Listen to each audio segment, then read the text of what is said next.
যেখানে দেখা যাচ্ছে যে বালাসোরে একজন ছাত্রীকে তার প্রধান শিক্ষক যৌন নিগ্রহ করেছিলেন এবং তিনি কলেজে জানায়, কিন্তু কলেজ কর্তৃপক্ষ ব্যবস্থা নেয়নি। ফলে কলেজ গ্রাউন্ডেই তিনি নিজের গায়ে আগুন ধরা এবং 95% পুড়ে গিয়েছে। উড়িষ্যা বিজেপি শাসিত রাজ্য, কি বলবেন? উড়িষ্যার ঘটনা ভয়ঙ্কর ঘটনা। উড়িষ্যায় বিজেপি শাসিত রাজ্য, সেখানে একজন ছাত্রী, তিনি তার যৌন নিগ্রহ হচ্ছে তাঁরই শিক্ষকের দ্বারা, এবং যখন কলেজ কর্তৃপক্ষ বা সেই শিক্ষা প্রতিষ্ঠান কর্তৃপক্ষ ব্যবস্থা নিচ্ছেন না, চরম ক্রোধ, হতাশা, ক্ষোভ থেকে নিজের গায়ে আগুন দিচ্ছেন কলেজ চত্বরে। ভয়ঙ্কর ঘটনা। আমরা বারবার বলছি, বিজেপি শাসিত রাজ্যগুলোতে মহিলাদের উপর, আমাদের ঘরের মা বোনেদের উপর মাত্রাতিরিক্ত সীমাহীন অত্যাচার, শ্লীলতাহানি, যৌন নিগ্রহ, ধর্ষণ এগুলো চলছে। বিজেপি এখানে যেই কন্যা সুরক্ষা অমুক তমুক বলছে, যাক না এবার এই সমস্ত জায়গাগুলোয়। উত্তরপ্রদেশ, মধ্যপ্রদেশ, গত কয়েকদিনে কতগুলো ভয়ঙ্কর ঘটনা দেশের বুকে ঘটলো বলুন তো। পশ্চিমবঙ্গে আমরা চাই না একটা ঘটনাও হোক, কিন্তু সামাজিক এই ব্যাধি, এই বিকৃত মানসিকতা বাম জমানার থেকে অনেক কমেছে, বিজেপি শাসিত রাজ্যগুলো থেকে অনেক কমেছে। আমরা একটাও চাই না এখানে পুলিশ সঙ্গে সঙ্গে অ্যারেস্ট করে ব্যবস্থা নেয়, কিন্তু উত্তরপ্রদেশ পুলিশ ছাত্রীকে রেপ করছে, মধ্যপ্রদেশ সরকারি হাসপাতালে নার্সের গলা কেটে খুন করছে, মহারাষ্ট্র ডেলিভারি বয়সে যে ঢুকে ধর্ষণ করছে, ওড়িশা প্রধান শিক্ষক এই যৌন নিগ্রহে অভিযোগ, বিচার না পেয়ে ছাত্রী গায়ে আগুন দিচ্ছে। উড়িষ্যায় পরের পর ঘটনা চলছে, এটা হচ্ছেটা কি? বলছি যে এই গোটা বিষয়ে আমরা জাতীয় মহিলা কমিশনের কোনো ভূমিকা, জাতীয় মহিলা কমিশন আর বিজেপির ফ্যাক্ট ফাইন্ডিং টিমকে তো এই সময় খুঁজে পাওয়া যায় না। জাতীয় মহিলা কমিশন কেন যাবে না ওখানে? কেন উড়িষ্যায় এখন যাবে না? এই যে উত্তরপ্রদেশ, মধ্যপ্রদেশ, গুজরাট, ওড়িশা, মণিপুর, ত্রিপুরা, দিল্লি, আরও সমস্ত জায়গাগুলো, বিশেষত বিজেপি পরিচালিত সরকারের জায়গাগুলো যে ঘটনা ঘটছে, কেন যাবে না?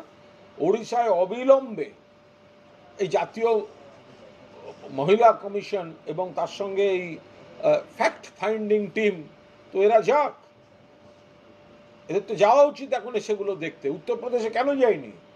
মধ্যপ্রদেশে সেই গভর্নমেন্ট হসপিটালে কেন যায়নি যেখানে নার্সকে খুন করা হলো? কেন যায়নি মহারাষ্ট্রে?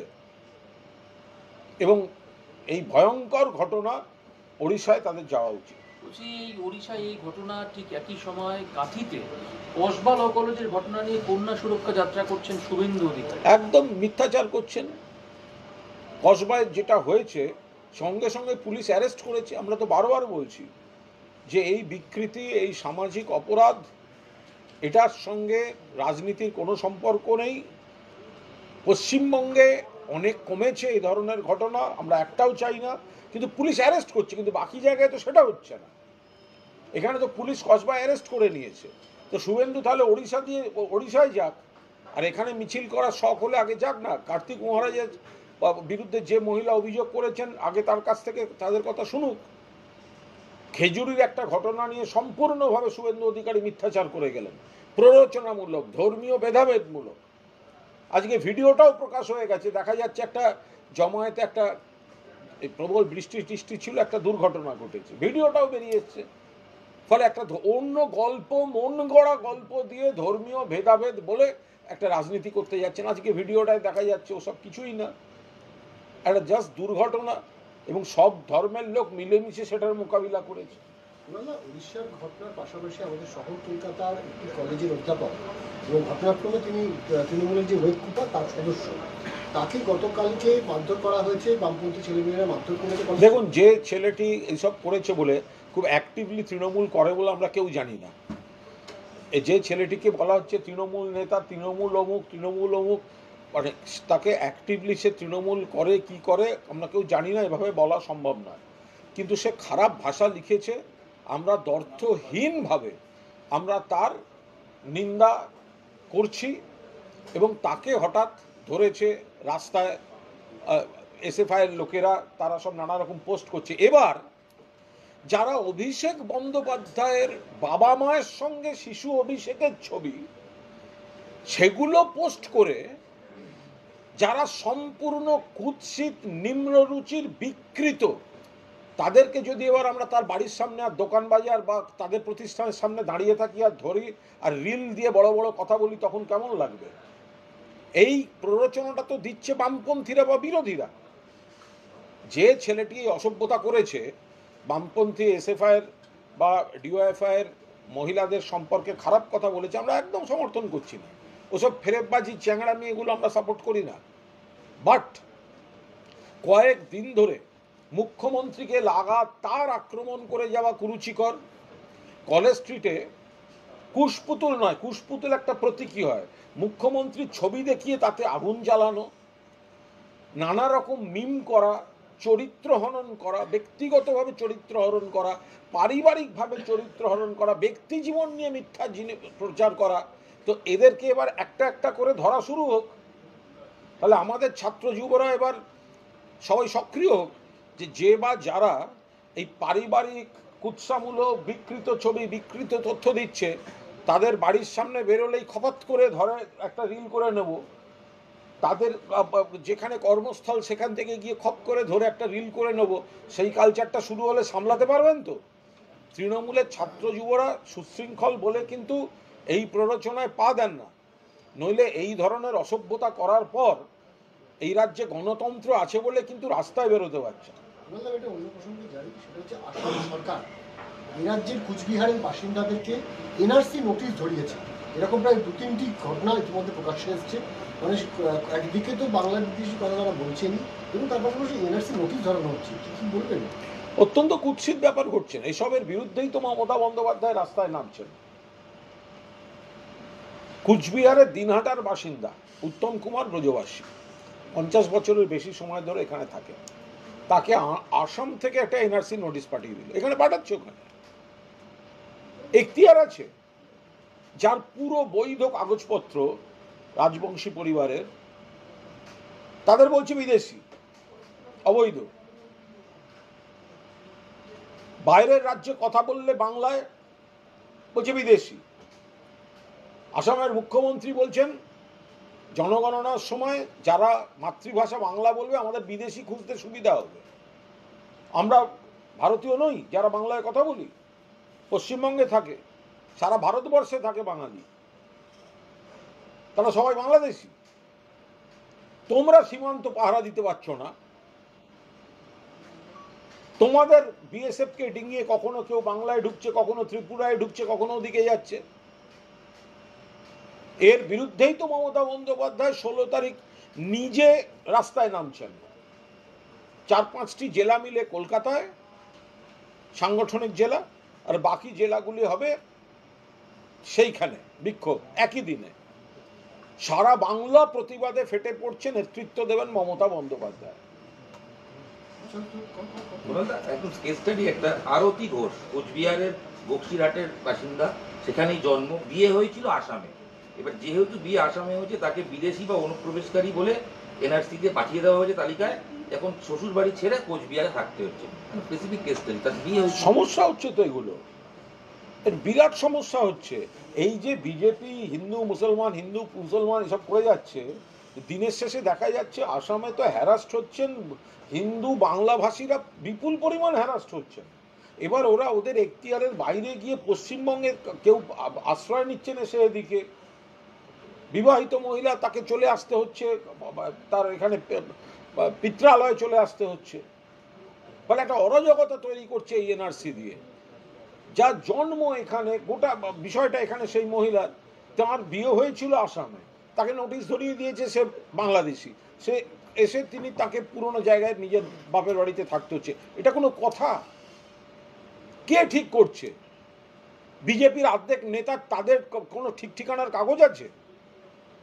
কোথায় আছে তাদের বাবা মার জন্মের সার্টিফিকেট? কোথায় আছে? এখানে শুধু বাংলা ভাষী এবং বঙ্গবাসীদের টার্গেট করে এরা এই চক্রান্ত করছে। সাত দিনে 3 জেলায় তৃণমূল নেতা খুন, তার মধ্যে 2 জন অঞ্চল সভাপতি। প্রত্যেকটি ক্ষেত্রে দেখা যাচ্ছে যে রাত্রেবেলায় গুলি করে খুন করা হচ্ছে, এবং ভাঙড় এবং মালদার ক্ষেত্রে যে 2 জন ধরা পড়েছে তারা তৃণমূলেরই কর্মী এক সময়কার, এবং বীরভূমের ক্ষেত্রে অ্যারেস্ট নেই। কি বলবেন? দেখুন, এটা পুলিশ প্রশাসন দেখছে। এবার সেখানে এখন তারা কাদের হয়ে কাজ করছে, কারা এইটা পেছনে কারা রয়েছে, সেগুলো পুলিশ দেখছে। যতক্ষণ না পুরোটা আসছে ততক্ষণ তৃণমূলকে টার্গেট করে এইগুলো করা হচ্ছে। যারা তৃণমূলকে মানুষের রায় পাল্লা দিতে পারছে না তারা করছে। কে কবে আগে তৃণমূল করতো, এখন তারা কার সঙ্গে আছে সেটাই তো দেখতে হবে। শুভেন্দু অধিকারী এই প্রসঙ্গে এই ঘটনাটা সাইকিয়ার ঘটনায় মিতের স্ত্রী বলছে এটার সঙ্গে বিজেপি যুক্ত। তাহলে তো আমি বলছি তো বারবার যে যে খুনটা হচ্ছে আপনি দেখুন, যে পুলিশ আর প্রশাসনকে একটু তদন্ত করার সময় দিন। খুন হয়েছে, তার বাড়ির লোক বলছে ওই কেসটায় সাঁইথিয়ার ঘটনায় বিজেপির দিকে আঙুল তুলছে। যদি কোথাও কেউ অতীতে কেউ তৃণমূল করে থাকেন তো তাহলে সেটা হচ্ছে সে এখন কাদের সঙ্গে মেশে, কাদের কথায় করেছে, কাদের সঙ্গে থাকে, সেগুলোও তো দেখতে হবে। বিরোধী দলনেতা বা আরও এক ঝাঁক নেতা তো তৃণমূল থেকে বিজেপিতে গেছিলেন। তো তারা যদি এখন কোথাও কোনো বিতর্কিত কিছু বলেন বা করেন বা খবরের শিরোনামে আসেন, তার মানে কি সে তৃণমূলের কর্মী বা নেতা? সোনালদা, শুভেন্দু অধিকারী বক্তব্য, তৃণমূল মারছে, তৃণমূল মরছে। লাস্ট 3 দিনে তৃণমূলই মারা গেছে। কিছুদিন পর তৃণমূল নেতারাই রাষ্ট্রপতিকে চিঠি লিখে বলবেন রাষ্ট্রপতি শাসন চাই, না হলে বাংলায় বাঁচতে পারবে না। তৃণমূল রাষ্ট্রপতি শাসন চাই। রাষ্ট্রপতি শাসনটা তো মণিপুর নিয়ে আগে ব্যাখ্যা দিন না, যে গত 2 বছর ধরে মণিপুরটা জ্বলছে, তো সেখানে রাষ্ট্রপতি কি করেছেন? প্রধানমন্ত্রীর এখনো যাওয়ার সময় হয়নি, মা বোনেরা ধর্ষিতা হচ্ছেন, মুখ্যমন্ত্রীর বাড়িতে অ্যাটাক হচ্ছে, মুখ্যমন্ত্রীর বাড়িতে বাংকার করে রাখতে হয়েছে, মুখ্যমন্ত্রীর বাড়িতে বোমা বর্ষণ হচ্ছে, গুলি চলছে। তাদের আবার রাষ্ট্রপতির কথা বলতে লজ্জা করে না? সবচেয়ে বড় কথা হচ্ছে তৃণমূলকে টার্গেট করা হচ্ছে, কারণ তৃণমূলকে ভোটে হারানো যাচ্ছে না। ফলে কিছু অশুভ শক্তি যে ঘুঘুর বাসাগুলো ভাঙছে, সেই জায়গায় তৃণমূলকে টার্গেট করে করছে, সেগুলো পুলিশ প্রশাসন তদন্ত করছে। আর বাকি হচ্ছে নিরপেক্ষতার সঙ্গে পুলিশ তদন্ত করছে। ফলে যে বা যারাই যুক্ত থাকুক, যে দলেরই হোক, তাদেরকে পুলিশ অ্যারেস্ট করছে এবং করবে। সাঁইথিয়ার যে ঘটনা অঞ্চল সভাপতি খুন হয়েছে, সেই ঘটনায় পুলিশও প্রাথমিকভাবে মনে করছে যে বালির ব্যবসা সংক্রান্ত রেশারেশি থেকে এই খুন হয়ে থাকতে পারে। অন্যদিকে কয়েকদিন আগে কাটোয়াতে বোমাবাদ দিকে খুন হলো, মারা গেল 2 জন। সেক্ষেত্রেও সেই বালির ঘাট দখল কার কাছে থাকে, মানে নদীর বালির দখলদারি একটা বড় বিষয়। দেখুন, এগুলো কোনোটাই নতুন জিনিস নয়। জিনিসটা ভালো না খারাপ এগুলো নিয়ে বিতর্ক থাকতেই পারে, আগের থেকে এগুলো অনেক কমে এসছে। কিন্তু এটার সঙ্গে সরাসরি রাজনীতিরও হয়তো কোনো যোগাযোগ নেই। বহু জায়গায় লোকালি এক একটা ইকুয়েশন থাকে, সেখান থেকে হয়তো কারুর সঙ্গে কারুর মারামারি হয়েছে, কোনো গোষ্ঠীর সঙ্গে কারুর হয়েছে। সব ব্যাপারেই সেখানে তৃণমূল বা সেটার সঙ্গে রাজনীতির সম্পর্ক আছে, সেটা নাও থাকতে পারে। নদীর বালি যদি বিষয় হয়, এখন তো আইন কানুন নজরদারি করে অনেক কমেছে। এগুলো একদম কোনো নতুন ঘটনা নয়, এগুলো সব যুগ যুগ ধরে চলে আসা ঘটনা। ভাঙড়ে তৃণমূল নেতা খুনের ঘটনা দেখা যাচ্ছে একজন তৃণমূল কর্মীকেই গ্রেপ্তার করা হয়েছে। পুলিশ নিশ্চয়ই নিরপেক্ষ কাজ করছে, পুলিশ তদন্ত করছেন এবং পুলিশ নিরপেক্ষভাবে কাজ করছেন। ফলে এর মধ্যে রাজনীতিটা ঢোকাবো কেন? কেন হয়েছে, কি হয়েছে, সেগুলো পরের কথা। কিন্তু পুলিশ নিরপেক্ষভাবে তারা তাদের কাজ করেছে। রাজনীতি না ঢোকালে ঠিক আছে, কিন্তু দলের কর্মী দলের নেতাকে খুন করছে তো দোষ কর্তৃপক্ষের সঙ্গে। আরে কি কারণে সেগুলো দেখতে হবে তো। যদি তাদের ব্যক্তিগত কোনো থাকে, তার পরিচয়টা কি করে পড়বে? হয়তো হতে পারে এও তৃণমূল করে, ও তৃণমূল করে, কিন্তু সমস্যাটা হচ্ছে তাদের নিজস্ব ইকুয়েশনের কোনো সমস্যা, তো সেটার সঙ্গে কি করে তৃণমূল জড়াবে? তবে যেটাই হোক, এগুলো তো আমরা এখনো কোনো কনক্লুশনে পৌঁছতে পারি না। পুলিশ নিরপেক্ষভাবে যে তদন্ত করছে সেটা তো পরিষ্কার হয়ে যাচ্ছে। খেজুরির ঘটনাটা বিদ্যুৎপৃষ্ট হওয়ার ভিডিও প্রকাশ, কিন্তু শুভেন্দু অধিকারী বিজেপির বক্তব্য বলে সনাতনী বলেই খুন করা হয়েছে, মানে ইচ্ছা। এটা কেউ এটা একেবারে সম্পূর্ণভাবে ভিত্তিহীন কুৎসা। একটা জমায়েত ছিল, বৃষ্টিবাদল চলছিল, আচমকা একটা দুর্ঘটনা ঘটেছে এবং ভিডিওটা বেরিয়ে যাওয়ার পর দেখা যাচ্ছে শুভেন্দুদের এই যে বক্তব্য, যে বিরোধী দলনেতা বলছেন এই হয়েছে ধর্মীয় মেরুকরণ, অমুক তমুক, কোনো ঘটনাই না ওটা। এটা একেবারে একটা বৃষ্টি বাদলার মধ্যে কানেকশন জড়িত একটা আচমকা দুর্ঘটনা, যেটায় তারপরে উদ্ধার কাজে একসঙ্গে সব ধর্মের সব মানুষই ছিল, এবং সেই ভিডিওটা হাতে হাতে ঘুরছে, ভাইরাল হয়ে গেছে। ফলে তাদের এই কষ্টকল্পিত প্ররোচনামূলক তত্ত্বগুলো যে ঠিক নয় সেটা পরিষ্কার। খেজুরি ঘটনায় বল ঢেকেছে বিজেপি। লোকে হাসবে, মৃত্যু দুর্ভাগ্যের, কিন্তু মৃত্যুটা কিসের জন্য হয়েছে? মৃত্যুটা সম্পূর্ণ একটি অনিচ্ছাকৃত দুর্ঘটনা থেকে হয়েছে, তার ভিডিও বেরিয়ে গেছে, আমাদের মুখে বলতে হচ্ছে না, তার ঘটনাস্থলের ভিডিও থেকে সেটা দেখা যাচ্ছে। ফলে ওরা যেটা বলছেন যে ধর্মীয় ভেদাভেদ, এদের কে এরা মেরেছে ওই মেরেছে, এগুলোর সঙ্গে যে বাস্তবের কোনো সম্পর্ক নেই, বরং একটা দুর্ঘটনা ঘটার পর হিন্দু মুসলমান একসঙ্গে সেখানে উদ্ধার কাজ চালিয়েছে, সেটা পরিষ্কার দেখা যাচ্ছে। কুণালদা, বিজেপির অন্দরের খবর, বিহারের ইলেকশন মেটার পরে এই বঙ্গে অমিত শাহ এসে বাড়ি ভাড়া করে রাজ্যে থাকবেন, 26-এ বিধানসভাকে পাঠিয়ে চলবে। ওরা তো অনেকবার যাতায়াত করেছেন, কোনো অসুবিধা নেই তো। বাড়ি ভাড়া করে আগে পহলগাঁওতে থাকুন না। অমিত শাহের যদি বাড়ি ভাড়া করে থাকতে হয় তাহলে পহলগাঁওতে গিয়ে থাকুন। তো পহলগাঁওতে ওনাদের ব্যর্থতায় জঙ্গিরা ঢুকে এসে পর্যটকদের মেরে যাচ্ছে, তো বাড়ি ভাড়া করলে দিকে গিয়ে পহলগাঁওতে গিয়ে বাড়ি ভাড়া করুন। আর বাংলায় তো উনি ডেলি প্যাসেঞ্জারই করেছেন, করে হেরেছেন, আমাদের কোথাও কোনো সমস্যা নেই। কিন্তু ওনার থাকা মানে তো সেই আবার সব হোটেল থেকে খাবার আনতে হবে, নতুন কারুর ছোঁয়া খাবেন না, নতুন ওই থালা বাসন সব কিনতে হবে, এসব নানা রকম ব্যাপার আছে। আমাদের কোনো সমস্যা নেই, উনি বাড়ি ভাড়া করে থাকতে পারেন, কিন্তু উনি ডেলি প্যাসেঞ্জারি করলেও যা ওনারা বেশি আসার পরেও গোহারা হারবেন, তাহলে আমাদের কোনো চাপ নেই। তবে যদি ওনার মনে হয় যে গুজরাটে বিজেপিতে এত গোষ্ঠীদ্বন্দ্ব যে উনি আর গুজরাটে থাকতে পাচ্ছেন না, ওনাকে অন্য কোনো রাজ্যে গিয়ে থাকতে হবে, সেক্ষেত্রে পহলগাঁওতে গিয়ে থাকাটাই ভালো। খেজুরি ঘটনায় পুলিশ 2টি মামলা রুজু করেছে, তার মধ্যে একটি খুন মামলায় 13 জনের নাম রয়েছে, তার মধ্যে একজন তৃণমূল কর্মী। প্রশাসন নিরপেক্ষ বলে কি এটা সম্ভব? প্রশাসন তো নিরপেক্ষই। ফলে খেজুরিতে যেটাই ঘটে থাকুক, একটা ভিডিও বেরোনোর পর দেখা যাচ্ছে একটা দুর্ঘটনা ঘটেছে, সেই দুর্ঘটনায় সব ধর্মের মানুষ একসঙ্গে সামাল দেওয়ার চেষ্টা করছে। ফলে সেই দুর্ঘটনাটার পেছনে কি আছে সেটা পুলিশ প্রশাসন তদন্ত করছেন, এবং পুলিশকে সেই তদন্তের সময়টা তো দেওয়া উচিত। জোকা ধর্ষণের টিম গঠন পুলিশের সঙ্গে সহযোগিতা করছে না, একটু নির্যাতিতা, পুলিশ তদন্ত করছে। এবার যদি সেখানে ধর্ষণের মামলা যদি হয়, সেখানে তো মেডিকেল টেস্ট এবং আনুষঙ্গিক যে জরুরি বিষয়গুলো আছে সেগুলি যদি নির্যাতিতা বলে যিনি বলছেন, তো তিনি যদি সেখানে সহযোগিতা না করেন, তো পুলিশ তো আর হাওয়ায় মামলা করতে পারবে না। নির্যাতিতার বাবা বলছেন কিছু হয়নি, আচমকা একটা ফেসবুকের আলাপ থেকে কে কার সঙ্গে কতক্ষণ থাকলেন, তারপরে একটা নিগ্রহের অভিযোগ এলো, অভিযোগ এলে পুলিশ তদন্ত করবে। কিন্তু যদি ধর্ষণের অভিযোগ হয় তাহলে মেডিকেল টেস্ট এবং এই আনুষঙ্গিক বিষয়গুলো, পোশাক আশাক, ফরেন্সিক্স পরীক্ষা, এগুলো তো সবই একে অপরের সঙ্গে গুরুত্বপূর্ণভাবে জড়িত। তো সেইগুলি যদি না দেয় তো কী তদন্ত হবে? শ্রমিক ভট্টাচার্য উত্তরবঙ্গ সফরে যাচ্ছেন এবং সেখানে দেখা যাচ্ছে যে আদি যে বিজেপি নেতা কর্মীরা ছিলেন তাদেরকেই মূলত ডাক দিয়েছেন উত্তরবঙ্গ সফরে যাওয়ার জন্য। দেখুন, শ্রমিক ভট্টাচার্য একটি আলাদা দলের সভাপতি, তাঁর দল নিয়ে তো আমরা বলতে পারি না, কিন্তু শ্রমিক ভট্টাচার্য বা দিলীপ ঘোষরা সব একজোট হচ্ছেন, আদি বিজেপিদের একজোট করছেন। আর এই দল বদল করে যাওয়া যারা হাইজ্যাক করে নিচ্ছিল পার্টিটা, তাদের বিরুদ্ধে একটা বড়সড় লড়াই তাদের পার্টির মধ্যে থেকেই হচ্ছে। এই যে শ্রমিকবাবু প্রেসিডেন্ট হয়েছেন, দিলীপবাবুকে আবার তিনি বৈঠক করলেন, তারপরে সায়ন্তন, রাজু, যাদেরকে আমরা পুরনো আগে দেখতাম তাদেরকে অনেক অ্যাক্টিভ দেখা যাচ্ছে। ফলে এই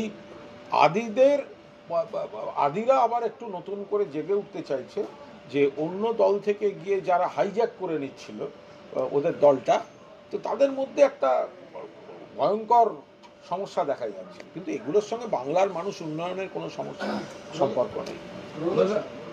আচ্ছা, আপনি গতকাল কাঁথিতে গিয়ে বলেছেন যে সিপিএম এর সমালোচনা করতে হবে, বিজেপির সমালোচনা করতে হবে, পাশাপাশি মনোজিতের মতন যারা বেয়াদব তাদের শায়েস্তা করতে হবে। আমরা পরিষ্কার বলছি, খুব স্পষ্টভাবে বলছি, আমরা সিপিএমের পুরনো সন্ত্রাস, দাদাগিরি, গণহত্যা, গণধর্ষণ, নারী নির্যাতন, সমস্ত রকম যে হামলা, দুষ্কৃতিবাজ, জঙ্গিপনা, বউবাজার ব্লাস্ট, ধানতলা, বানতলা, গণহত্যা আমরা সমালোচনা করব। বিজেপিরও সমালোচনা করব, কিন্তু মাননীয় মুখ্যমন্ত্রী মমতা বন্দ্যোপাধ্যায় তার যে এত মানুষের কাজ, আমাদের তৃণমূল পরিবারের মধ্যে কারোর কোনো ভুলে যাতে সেই কাজগুলো থেকে মানুষের দৃষ্টি বিক্ষিপ্ত না হয়, আমাদের সতর্ক থাকতে হবে। ফলে আমাদের যারা ছাত্র যুব, আমাদের আচরণগুলো, আমরা ক্ষমতায় আছি মানে আমাদের ঔদ্ধত্য থেকে এমন কোনো কাজ না আসে। কসবায় যে ঘটনা ঘটেছে, একটা বিচ্ছিন্ন একটা ছেলে করেছে, পিঠের চামড়া গুটিয়ে দেওয়া উচিত, কিন্তু তাকে আমাদের বক্তব্য হচ্ছে মানে যদি সংগঠনে কাউকে দেখা যায় যে কেউ একটা বাজে বিকৃত টেন্ডেন্সি থাকছে অমুক তমুক, তাদের কোনোভাবে অ্যালাউ না করা। আমার দল বলে প্রোটেকশন দিতে হবে, আমার গ্রুপ বলে প্রোটেকশন দিতে হবে, এগুলো অ্যালাউ করলে সেগুলো সমস্ত আবার দলের ঘাড়ে ফিরে আসছে। মমতাদি যে ঢালাও ভালো কাজগুলো করছেন সেগুলো থেকে মানুষের প্রচার সাময়িকভাবে বিক্ষিপ্ত হচ্ছে। সেই জায়গায় আমরা সকলকে সতর্ক করছি যে এত বড় দল, এত বড় কিছু, আমরা বিজেপি সিপিএমকে নিশ্চয়ই সমালোচনা করব, কিন্তু আমাদেরও বিক্ষিপ্ত বিচ্ছিন্ন কোনো ঘটনা না ঘটে তার একটা সতর্কতা দরকার। আপনার এই মন্তব্যের পরপরই আজকে দেখা গেল যে বালিগঞ্জে 68 নম্বর ওয়ার্ডের তৃণমূল যুবরা তারা রাস্তায় মিছিল করলেন। এই মনোজিৎ মিশ্র এবং ITI এর যে ছাত্র ছিল সঞ্জয়, তাদের যারা দাবিয়ে বেড়াতো মূলত এলাকায়, তাদের বিরুদ্ধে। এটা কি আপনার বক্তব্যের এফেক্ট? না, আমার বক্তব্যের কোনো এফেক্ট না। আমি যেটা বলছি সেটা তৃণমূল কংগ্রেসের কর্মীদের মনের কথা, নেত্রীর নির্দেশে আমাদের সকলকে সতর্ক থাকার কথা। সেখানে যদি মানুষকে বা আমার সহকর্মীদের সতর্ক করার জন্য কোনো এলাকায় ছাত্র যুবরা যদি একটা সক্রিয় হয়ে থাকেন, তাহলে তো সেটা ভালো কথা। কারণ কে কার মনের মধ্যে কি রয়েছে, এত বড় দল, এত বড় সংগঠন, কে কি করতে চলেছে, কে কি ভাবছে, এটা বাইরে থেকে বোঝা সম্ভব না। কিন্তু একজন একটা খারাপ কাজ করে ফেললে সেইটা গোটা দলের কাছে ফিরে আসছে। আর যেখানে এত ভালো কাজ হচ্ছে, উন্নয়নের কাজ হচ্ছে, সেগুলো বিক্ষিপ্ত হয়ে যাচ্ছে একটা নেতিবাচক প্রচার দিয়ে। ফলে আমাদের সকলকে সতর্ক থাকতে হবে যে এই যে মানে যারা সব এলাকাটা, যারা এলাকা ভিত্তিক বা প্রতিষ্ঠান ভিত্তিক বা পেশা ভিত্তিক যে রাজনীতির আমাদের যে শাখাগুলি আছে, সতর্ক থাকা যে কারুর যেন কোনো খারাপ টেন্ডেন্সি যদি থাকে বা খারাপ ঘটনা পরপর ঘটতে থাকে, তো সেই জায়গাটা আমার দল করে বলে আমি আড়াল করব, বা সে আমাকে দাদা বলে 10টা পোস্ট করে বলে আমি তাকে থামাবো না, এই এগুলো যদি চালাই তাহলে এইগুলো আমার বা আমাদের গোটা দলের বিপদ হয়ে ফিরবে। সেইটা আমাদের সকলকে সতর্ক থাকতে হবে। কিন্তু এই সমস্ত বিষয় নিয়ে বিজেপি বলছে যে আপনারা সবাই নাটক করছেন। এটা তো বিজেপির সমস্যা।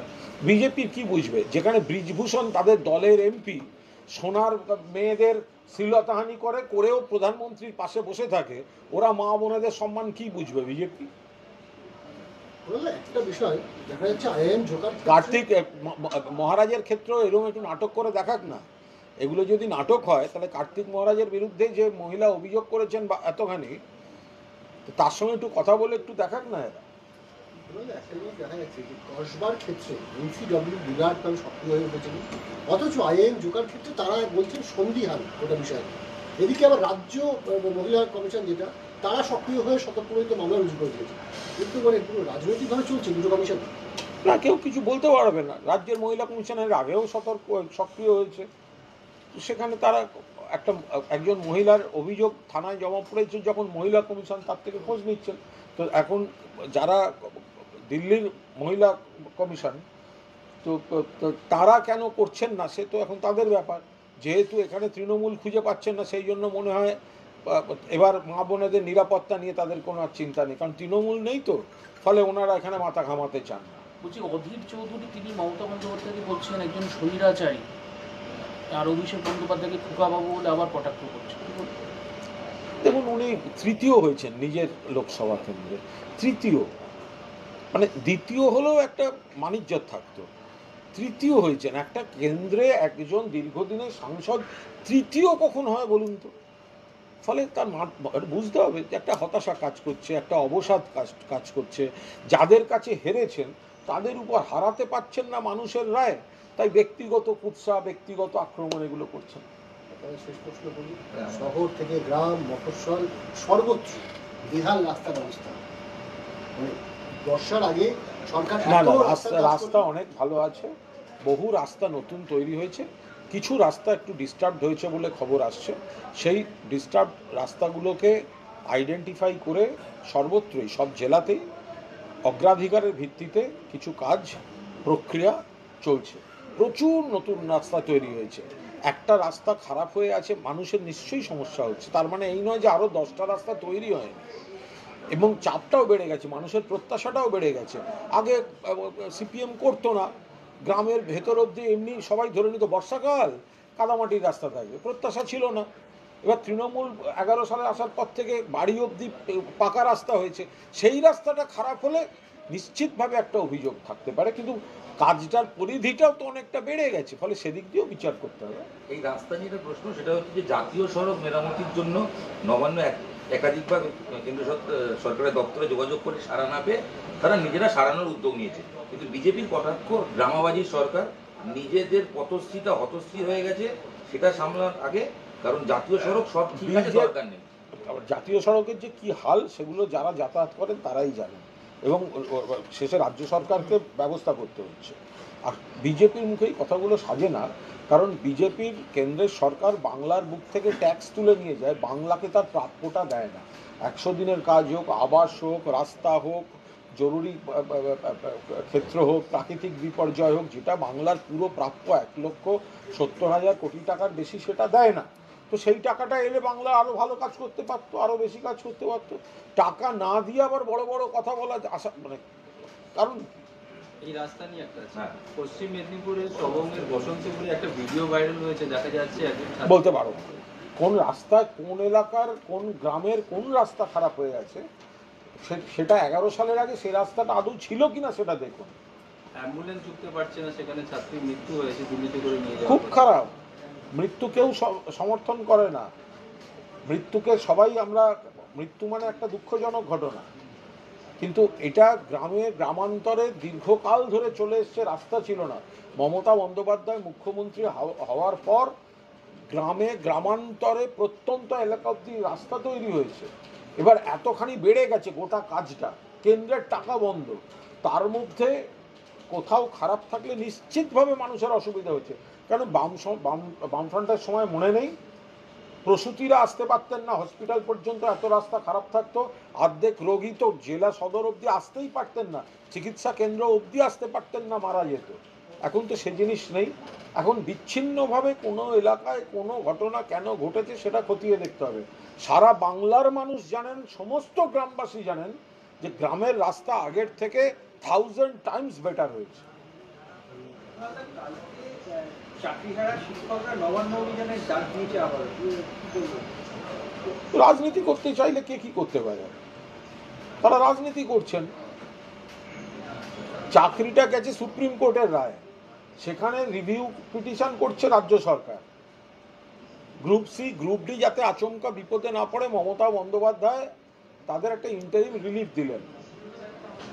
আর যে রামবাম যারা বলতে আরম্ভ করেছিল আমরাই সবার চাকরি খাচ্ছি, তারা আবার ইন্টারিম রিলিফটাও আটকে দিল। তাহলে আবার তারাই যাচ্ছে আবার মুখ্যমন্ত্রীর কাছে। যারা চাকরি খাচ্ছে, যারা সরকারের মানবিক চেষ্টাগুলোকে আটকে দিচ্ছে, তারাই আবার রাজনীতি করছে।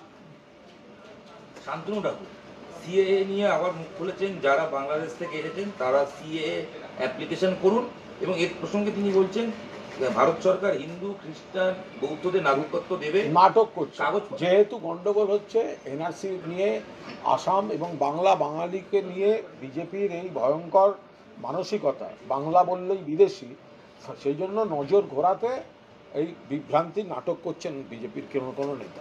একটা লাইন সঙ্গে বলছেন যে যদি কাগজপত্র না থাকে অসুবিধা নেই, অল ইন্ডিয়া। আমি আবার বলছি তো যে নাটক করছেন, যেহেতু গোটা বাংলা ক্ষিপ্ত, বাঙালিরা ক্ষিপ্ত, তার থেকে নজর ঘোরাতে আবার এই গুলিয়ে দেওয়া রাজনীতি করতে নেমেছেন। লাস্ট প্রশ্ন, বিহার বিধানসভার সেখানে নির্বাচন কমিশনের প্রস্তুতি চলছে, দেখা যাচ্ছে নেপাল, বাংলাদেশ, মায়ানমারের ভোটার তালিকায় খোঁজ পাওয়া গেছে সেখানে। তো সেটা এবার নির্বাচন কমিশন কেন্দ্রের স্বরাষ্ট্রমন্ত্রীর সঙ্গে কথা বলুক। নেপাল থেকে বিহারে ঢুকছে, সীমান্তটা রাখার দায়িত্ব তো হচ্ছে কেন্দ্রীয় সরকারের, বিএসএফ এবং অন্যান্য সেন্ট্রাল এজেন্সি। পশ্চিমবঙ্গে এরা বড় বড় কথা বলে অনুপ্রবেশ নিয়ে, আরে সীমান্তটা তো দেখে বিএসএফ। ত্রিপুরায় লোক ঢুকে যাচ্ছে, বিজেপি শাসিত রাজ্য, সীমান্ত পুরো দস্তুর, পহেলগাঁও দিয়ে জঙ্গি ঢুকছে, রুখতে পারে না, নেপাল থেকে বহিরাগত ঢুকছে, রুখতে পারে না, বাংলাদেশ থেকে আগরতলায় ঢুকছে, রুখতে পারে না, রাজনীতি করতে আসছে শুধু বাংলায়। না, সেটা হচ্ছে শহীদ ভট্টাচার্য বলছেন যে 26-এ বিজেপির সরকার হলে তৃণমূল আশ্রিত দুষ্কৃতীরা, দুর্নীতিগ্রস্ত পুলিশ অফিসার ও সিভিক রায়দের গণপিটুনির শিকার না হন তার দায়িত্বভার বর্তাবে রাজ্যপালের উপর নির্দেশ করবো রাজ্যপাল। দেখুন, শ্রমিকবাবুর এটা জানা উচিত যে তৃণমূলের যাদের যাদের বিরুদ্ধে দুর্নীতির অভিযোগ নিয়ে তারা একসময় বিরাট বড় বড় কথা বলতেন, তারা তো এখন সবাই বিজেপির নেতা। ফলে এ নিয়ে আমাদের কোনো চাপ নেই। আমাদের যত যাদের যাদের দিকে আঙুল তুলে একসময় সিবিআই ইডি কথা বলেছে, কাউকে এই কেলেঙ্কারি, কাউকে ওই কেলেঙ্কারি, কাউকে চাকরি, শিক্ষক, অমুক তমুক, সেগুলো তো সমস্ত বিজেপিতে আপনারা নিয়ে ফেলেছেন। তো সেগুলো তো এখন বিজেপিতে আলো করে বসে আছে। শ্রমিকবাবু তো এখন তাদের নেতা, তাদের এলাকায় শ্রমিকবাবু গেলে তো তাদের হাত থেকেই মালাটা পড়তে হবে। তো সুতরাং এই নিয়ে তৃণমূলের কোনো চাপ নেই, গোটা চাপটা ওনার। Thank you. আচ্ছা।